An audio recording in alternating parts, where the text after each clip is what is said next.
កូនសិស្សអត្ថបទនេះល្អខ្លីហើយកូនសិស្សទាំងអស់គ្នាសូមស្ដាប់ពីការយកចិត្តទុកដាក់ណាលោកគ្រូធ្លាប់បានប្រាប់កូនសិស្សទាំងអស់គ្នាច្រើនលើកច្រើនសារហើយថាការសេពគប់មិត្តគឺជារឿងសំខាន់ដែលយើងត្រូវចេះពិចារណាឲ្យបានមកចប់មុននឹងយើងសេពគប់មិនមែនចេះតែសេពគប់គ្រប់បុគ្គលទាំងអស់ទេបើសិនណាបើយើងសេពគប់ចំពោះមិត្តល្អយើងអាចទទួលបានភាពរុងរឿងក្នុងជីវិតរបស់យើងហើយបើយើងសេពគប់ជាមួយនឹងបាបមិត្តយើងអាចប្រឈមជាមួយនឹងបញ្ហាដែលកើតឡើងដោយសារគាត់នៅក្នុងអត្ថបទខ្លីជាភាសាអង់គ្លេសនេះគឺជាអត្ថបទមួយដែលអាចជួយប្រាប់កូនសិស្សទាំងអស់គ្នាឲ្យរៀនកត់សម្គាល់ប្រភេទនៃបុគ្គលនៅទីនេះគេបានសរសេរ3ប្រភេទនៃបុគ្គលនៃមនុស្សដែលយើងអាចពិចារណាបានថាតើគាត់ជាមនុស្សប្រភេទណាដើម្បីយើងអាចមានការរលឹកដឹងមួយថាគាត់ល្អឬមិនល្អសម្រាប់យើងហើយដែលតាមរយៈការដឹងនឹងហើយដែលអាចអនុញ្ញាតឲ្យយើងពិចារណាថាតើយើងគួរនៅគៀកគាត់យកគាត់ជាមិត្តឬក៏យើងគួរ distance ដកខ្លួនរបស់យើងចេញឲ្យឆ្ងាយពីគាត់លើកូនសិស្សទាំងអស់គ្នាចាំស្ដាប់ណាអត្ថបទមានច្រើនណាស់ពាក់ព័ន្ធទៅនឹងការបែងចែកប្រភេទនៃបុគ្គលឬនៃមនុស្សមានអត្ថបទមួយនោះគេបានសរសេរប្រភេទ3យ៉ាងនៃមនុស្សដោយគេប្រៀបធៀបជាមួយនឹងដើមឈើប្រភេទមនុស្សខ្លះជាប្រភេទមនុស្ស leaf people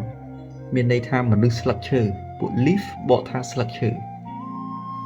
ប្រភេទមនុស្សទី2គេហៅថា branch people មនុស្សបែបមែកឬធាងនឹងចាំលោកគ្រូបញ្ជាក់ជូនឯប្រភេទមនុស្សទី3គេហៅ root people មនុស្សបែបឫសហើយមនុស្សបែបឫសនឹងហើយគឺជាប្រភេទមនុស្សមួយដែលគេចង់ឲ្យយើងនៅគៀកគាត់ពីព្រោះជាប្រភេទមនុស្សមួយដែលគាត់ធ្វើសកម្មភាពណាមួយគឺមិនចង់ឲ្យគេដឹងទេមិនចង់ឲ្យយើងដឹងទេហើយរឹងមាំទៀតគឺគាត់នៅតែស្រឡាញ់យើងនៅទៅតាមការពារយើងដដែលប៉ុន្តែយើងមើលអត់ឃើញសកម្មភាពនោះទេប្រភេទស្លឹកឈើជាមួយប្រភេទ branch ស្លឹកឈើវិញខ្យល់បក់មកតិចតួចនឹងអាចបាក់អាចរត់ទៅបាត់ហើយ branch មានន័យថាបើសិនជាកម្លាំងសកត់ល្មមអត់អីប៉ុន្តែបើធ្ងន់ខ្លាំងពេកអាចបាក់អញ្ចឹងដែរអញ្ចឹងគេធៀបជាមួយមនុស្សមានន័យថារឿងល្មមគាត់នៅជាមួយយើងដល់ពេលមានរឿងយ៉ាងធ្ងន់បន្តិចហ្នឹងគាត់អាចចាក់ចេញពីយើងឬចាក់ចោលយើងបាត់ទៅប៉ុន្តែហ្នឹងចាំលោកគ្រូបកស្រាយឲ្យនៅពេលក្រោយចុះឥឡូវនេះគូសិស្សទាំងអស់គ្នាងាកមកចាប់អារម្មណ៍អត្ថបទខ្លីដែលគេបានដាក់ចំណងជើងថា Never forget three types of people in your life មានន័យថាសូមកុំភ្លេចមនុស្ស3ប្រភេទនៅក្នុងជីវិតរបស់យើងលោកគ្រូជឿថាវាអាចមិនមែនមានតែ3ហ្នឹងទេប៉ុន្តែយ៉ាងហោចណាស់យើងព្យាយាមស្គាល់3ប្រភេទមនុស្សនេះសិនចុះប្រភេទទី1 Never forget those who help you in your difficult time I repeat never forget those who help you in your difficult time កុំភ្លេចមនុស្សឬបុគ្គលទាំងឡាយណាដែលបានជួយយើងនៅក្នុងគ្រាដែលយើងលំបាកសុភាសិតខ្មែរមានសុភាសិតមួយបានលើកឡើងថាចូលព្រៃសត្វសាហាវស្រែកអំពាវនាវគ្នាមកជុំពេលបានស្ករនឹងទឹកឃ្មុំពួនសំងំក្នុងផ្ទះឆីម្នាក់ឯងចឹងរៀនចាប់អារម្មណ៍ផងបាទបើសិនណាបើចូលព្រៃស្រែករួចយើងជួយហើយប៉ុន្តែបើបានស្ករនឹងទឹកឃ្មុំអង្គុយឆីតែម្នាក់ឯងមានន័យថាជាប្រភេទមនុស្សមួយដែលមិនល្អទេដែលយើងមិនគួរណាសេពគប់ទេពីព្រោះគាត់ជាប្រភេទបុគ្គលអត្តតថបុគ្គលដែលគិតតែអំពីផលប្រយោជន៍ខ្លួនឯងនៅទីនេះចំណុចប្រភេទទី1នៃបុគ្គលដែលលោកគ្រូបានអានឲ្យមិញមានន័យថាកុំឲ្យយើងភ្លេចបុគ្គលទាំងឡាយណាដែលគេបានជួយយើងនៅក្នុងគ្រាដែលយើងលំបាកលោកគ្រូបានជួបកូនសិស្សរបស់យើងច្រើនណាស់កូនសិស្សខ្លះគេបានក្លាយខ្លួនទៅជាកាឡាមជីនៅខេត្តនេះខេត្តនោះលោកគ្រូជួបកាលពីប្រហែលអាទិត្យមុនហ្នឹងគេបានក្លាយខ្លួនទៅជាកាឡាមជីនៅខេត្តមួយលោកគ្រូប្រើពាក្យថាខេត្តមួយចឹងចោះបាទនៅភូមិភាគឦសានលោកគ្រូក៏បានសួរនាំថាឥឡូវហ្នឹងបាន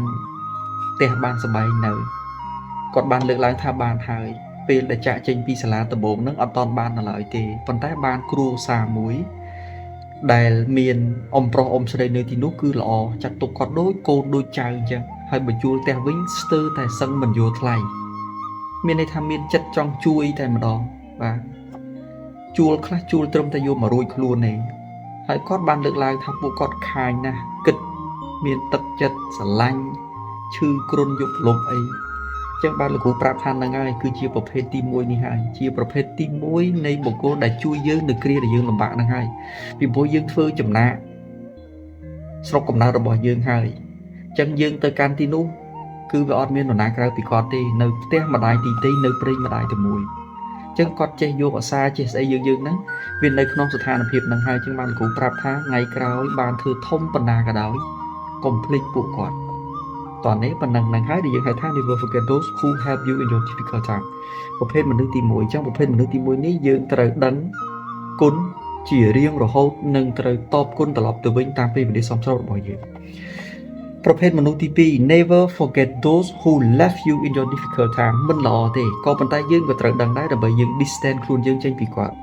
មិនត្រូវភ្លេចបុគ្គលទាំងឡាយណាដែលបានចាកចោលយើងនៅគ្រាដែលយើងលំបាកទេនឹងក៏យើងត្រូវដឹងដែរយើងត្រូវដឹងដើម្បីលើកក្រោយយើងអត់អាចសេពគប់គាត់ទៀតបានទេបើយើងមិនមានការរលឹកដឹងថ្ងៃក្រោយយើងអាចផ្លត់ខ្លួន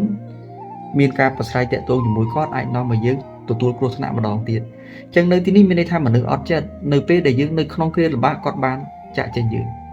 លោកគ្រូធ្លាប់បានលើកឧទាហរណ៍ហើយដោយសារកត្តាពេលវេលាលោកគ្រូលើកតែមួយករណីទេគឺរឿងកូវីដនៅពេលដែលវាផ្ទុះខ្លាំងឆ្នាំ2019មិត្តភ័ក្តិយើងខ្លះមានកើតជំងឺកូវីដយើងរងចាំមើលទូរស័ព្ទហ្នឹងគេគ្រាន់តែយកយើងទៅព្យាបាលនៅកន្លែងដាច់ដោយឡែកតែគេមិនបានហាមឃាត់យើងប្រើបណ្ដាញទូរស័ព្ទទេចឹងយើងអាចរងចាំមើលតើអ្នកណាមានចិត្តសួរសុខទុក្ខយើងឬក៏អាចមានចេតនានៅក្នុងការយកម្ហូបអាហារមកយើងផ្ទាល់ខ្លះយើងអាចរលឹកដឹងជាងបាន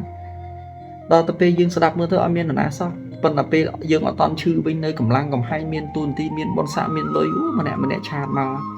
Hello Buma have time to drink coffee but you have time to have dinner outside សួរនាំយើងរហូតប៉ុន្តែពេលដែលយើងមានគ្រោះថ្នាក់ណាមួយកើតឡើងគឺស្ងាត់ជ្រាបតែម្ដងហ្នឹងគឺជាប្រភេទបុគ្គលទី2ដែលយើងត្រូវដឹងដូចគ្នាដែរដើម្បីយើងអាចដកខ្លួនយើងតាមរបៀបចុះទូកុំឲ្យលំអានចាប់ត្រីបានកុំឲ្យល្អទៅកុំឲ្យគេខឹងប៉ុន្តែយើងត្រូវចាប់អារម្មណ៍ថាបុគ្គលហ្នឹងចិត្តមិនបានទេបានតែពេលយើងសម្បូរសប្បាយទេពេលណាយើងនៅក្នុងស្ថានភាពលំបាកណាមួយគឺគាត់ចាក់ចេញយើងហើយឯប្រភេទទី3គឺជាប្រភេទចុងក្រោយ never forget those who put you in a difficult time never forget those who put you in difficult time កុំភ្លេចប្រភេទមនុស្សទី3គឺជាមនុស្សដែលនាំឲ្យយើងលំបាកឬក៏ដាក់យើងនៅក្នុងការលំបាកឬធ្វើឲ្យយើងជួបគ្រោះថ្នាក់នៅក្នុងការលំបាកណាមួយលោកគ្រូលើកឧទាហរណ៍មានកូនសិស្សយើងខ្លះគាត់សួរថាលោកគ្រូឧបមាថាឥឡូវហ្នឹងយើងកំពុងតែហូបអាហារជុំគ្នាជាមួយមិត្តភ័ក្តិរបស់យើងអាចថាមានគ្នា3នាក់ឬ4នាក់ចុះយើងអត់បានដឹងសោះថាមានមិត្តភ័ក្តិយើងម្នាក់គាត់ប្រើប្រាស់គ្រឿងញៀននៅពេលដែលកម្លាំងមានសមត្ថកិច្ចគេមកអាហ្នឹងគេខត់ខ្លួនយកទៅទាំងអស់លោកគ្រូថាអូខេគេត្រូវទៅខត់យកទាំងអស់អញ្ចឹងណាប៉ុន្តែមិត្តម្នាក់នេះគាត់អត់មានបំណងធ្វើបាបយើងទេប៉ុន្តែធ្វើម៉េចគាត់ជាអ្នកប្រើប្រាស់គ្រឿងញៀន drug abuse ដល់ពេលអាជ្ញាធរមានសមត្ថកិច្ចមកអាហ្នឹងគេយកទៅសួរនាំអញ្ចឹងហើយយើងអត់អីទេយើងបកស្រាយទៅយើង clarify ទៅយើងនឹងត្រូវបានអនុញ្ញាតឲ្យចេញមកវិញទេករណីហ្នឹងគឺមិននៅក្នុងករណីនេះទេប៉ុន្តែករណីមួយទៀតគឺបុគ្គលប្រភេទទី3ហ្នឹងគឺគាត់មានចេតនាទុច្ចរិតព្យាបាលយើងតែម្ដងយើងហៅ malicious intention ឬក៏ destructive intention ចេតនាមួយបំផ្លាញយើងតែម្ដងធ្វើឲ្យយើងលំបាកឧទាហរណ៍គាត់យករបស់របរទាំងឡាយណាដែលខុសច្បាប់ដាក់ក្នុងកែបម៉ូតូយើងឬក៏ដាក់នៅក្នុងមធ្យោបាយធ្វើដំណើរផ្សេងៗរបស់យើងហើយដល់តែពេលណាមួយជាយថាហេតុយើងអត់បានចាប់អារម្មណ៍ដល់កន្លែងណាមួយបងអាជ្ញាធរគាត់ឃើញអញ្ចឹងគាត់ឆែកគាត់អីទៅអាហ្នឹងនរណាក៏គិតថាយើងជាអ្នកប្រើប្រាស់ដែរមិនអញ្ចឹងពីព្រោះវាមានរបស់ហ្នឹងនៅយើងហើយប៉ុន្តែបន្ទាប់ពីការបកស្រាយការរកឃើញការស្រាវជ្រាវទៅថាយើងជាមនុស្សល្អទេឡាក់នឹងឡាក់អាហ្នឹងយើងអាចត្រូវបានដោះលែងប៉ុន្តែចេតនានេះគឺវាបានកាត់ឡើងចំពោះយើងហើយអញ្ចឹងយើងត្រូវមានការរលឹកដឹងថាអ្នកនេះបាននាំឲ្យយើងគ្រោះថ្នាក់ឃើញទេ put us in our difficult time មានន័យថាដាក់ឲ្យយើងនៅក្នុងការលំបាកតែម្ដងហើយការលំបាកខ្លះប៉ះកិត្តិយសរបស់យើងឬក៏អាចរហូតដល់ប៉ះអនាគតវិជ្ជាជីវៈរបស់យើងតែម្ដងអញ្ចឹងមាន3នេះណារៀនពិចារណាខ្លួនឯងណា ដើម្បីយើងដឹងអញ្ចឹងលោកគ្រូមានតែប៉ុណ្្នឹងទេ